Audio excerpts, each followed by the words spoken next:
तो उन बीएलओज की सूची में से जितना भी बीएलओ यादव और मुसलमान था, एक एक करके सबको हटा दिया गया। जहां 70% मुसलमान हो, जहां टीचर सबसे ज्यादा हो, वहां एक भी नहीं काट दिया गया। पहले लिस्ट थी, उसमें सब थे। मशीनरी में अगर निष्पक्षता नहीं होगी, चुनाव निष्पक्ष हो ही नहीं सकते। ईवीएम जैसी मशीन दुनिया भर में कहीं यूज नहीं की जाती है, एक आध पिछड़े देश में की जाती है। जनता जब इसके खिलाफ है तो आप तो जनता की सरकार तो जनता की होती है। लोकतंत्र में जनमत का आदर कीजिए और ईवीएम को हटाकर पुनः बैलेट पेपर से।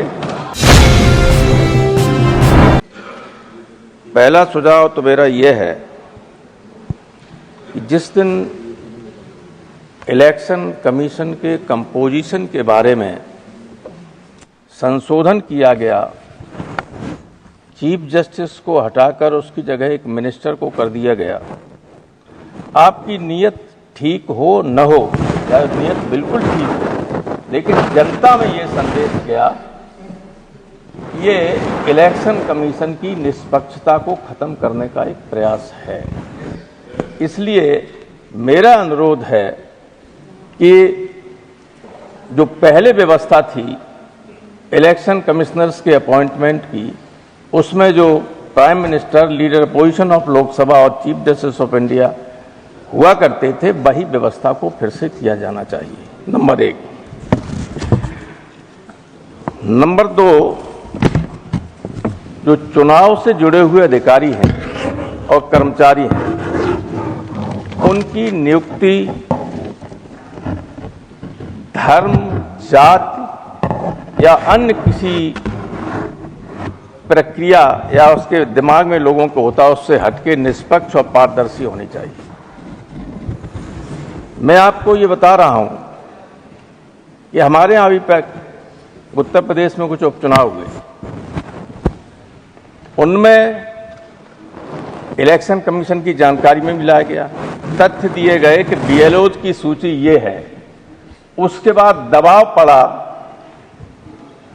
तो उन बीएलओज की सूची में से जितना भी बीएलओ यादव और मुसलमान था, एक एक करके सबको हटा दिया गया। ये तथ्य है, ये है इलेक्शन कमीशन के लिए सूची दी गई।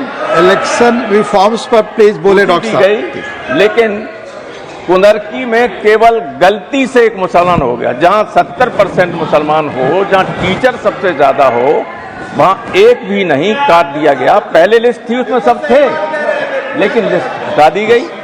तो ये देखिए, मशीनरी में अगर निष्पक्षता नहीं होगी, चुनाव निष्पक्ष हो ही नहीं सकते।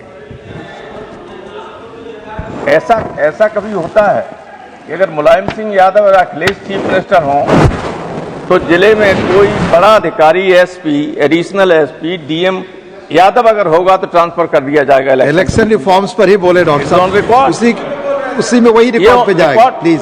ये इसलिए मैं कह रहा हूँ, तो इलेक्शन रिफॉर्म्स की बात कर रहा हूं मैं, एसआईआर की बात नहीं कर रहा हूं सर।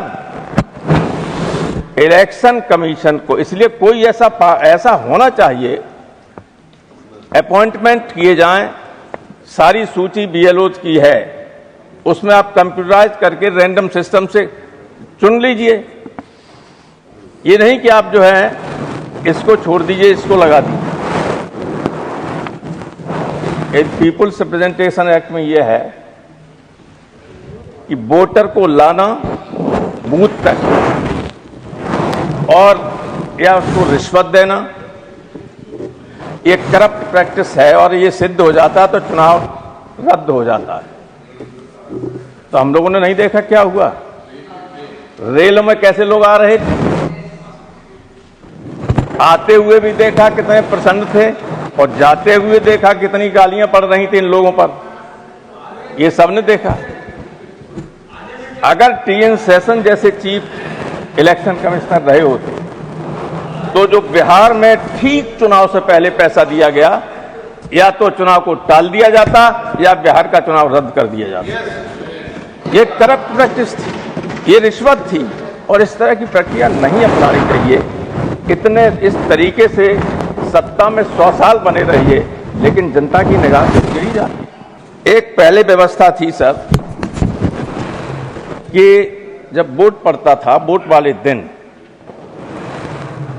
बैलेट पेपर को लेके जो गाड़ी जाती थी, ये व्यवस्था की थी सेशन ने कि पॉलिटिकल पार्टी के लोगों को सूची दी जाएगी कि इस बूथ से लेके इस बूथ तक बैलेट बॉक्स को ले जाने वाली गाड़ी का नंबर ये होगा और उसके पीछे पॉलिटिकल पार्टी के आदमी मोटरसाइकिल से या किसी तरीके से जा सकते हैं स्ट्रांग रूम तक। और स्ट्रांग रूम में जब बैलेट या ईवीएम रखी जाएगी या बैलेट पेपर बॉक्स रखे जाते थे तो सारे एजेंट्स की उपस्थिति में या कैंडिडेट्स की उपस्थिति में पहले स्ट्रांग रूम को दिखाया जाता था, उसके बाद सील वो रखी जाती थी उसमें और सील की जाती थी। वो प्रक्रिया अब उस तरह की रह नहीं गई, वही होनी चाहिए। दूसरे जो खाली ईवीएम हैं उनको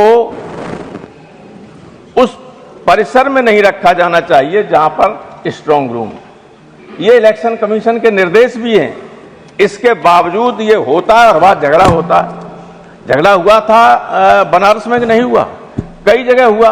हालांकि वो खाली थी ईवीएम मशीन, लेकिन लोगों को मन में संदेह होता है कि ये कहां जा रही ईवीएम मशीन है, कहां से लिए जा रहे। स्पष्ट निर्देश हैं तो उनका पालन होना चाहिए कि जिस परिसर में, जिस प्रेमिसेस में स्ट्रांग रूम है, वोट ईवीएम रखी जा रही हैं, उस परिसर में खाली ईवीएम नहीं रखी जानी चाहिए।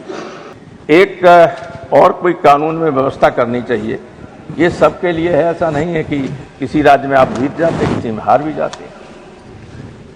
कि जो अधिकारी पोस्ट होते हैं जिलों में, चुनाव आने से पहले कुछ दिन पहले बड़े पैमाने पर उनको हटाकर दूसरे अधिकारी पोस्ट किए जाते हैं और अधिकारी पोस्ट करने का अधिकार वहां की सरकार को होता है। व्यवस्था होनी चाहिए। मेरा सुझाव है कि चुनाव होने से 4 महीना पहले तक जो अधिकारी पोस्ट किए गए हैं चुनाव की दृष्टि से, उन सबको इलेक्शन कमीशन हटाए और इलेक्शन कमीशन अपने तरीके से उन जिलों में नई पोस्टिंग करे।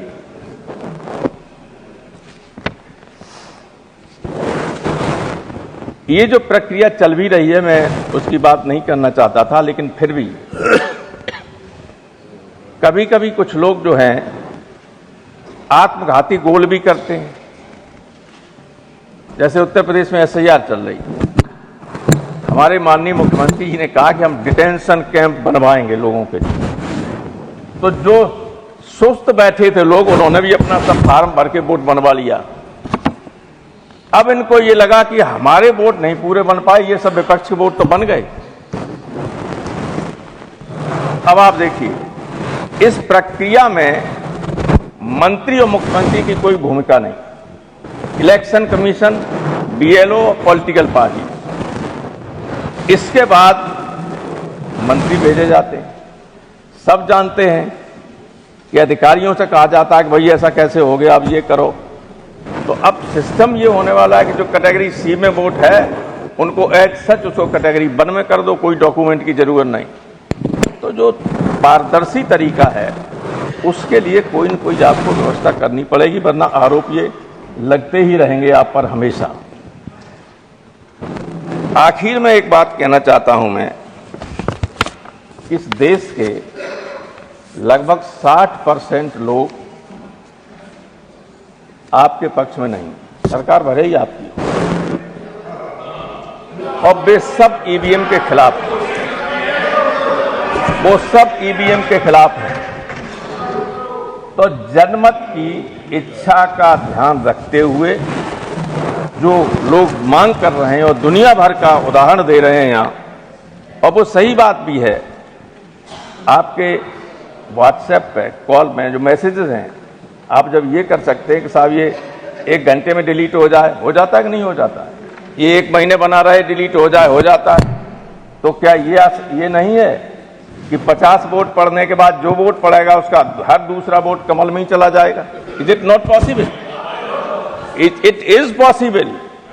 और इसीलिए ईवीएम जैसी मशीन दुनिया भर में कहीं यूज नहीं की जाती है, एक आध पिछड़े देश में की जाती है, हिंदुस्तान में की जाती है। जनता जब इसके खिलाफ है तो आप तो जनता की सरकार तो जनता की होती है। लोकतंत्र में जनमत का आदर कीजिए और ईवीएम को हटाकर पुनः बैलेट पेपर से चुनाव कराने की कोशिश कीजिए।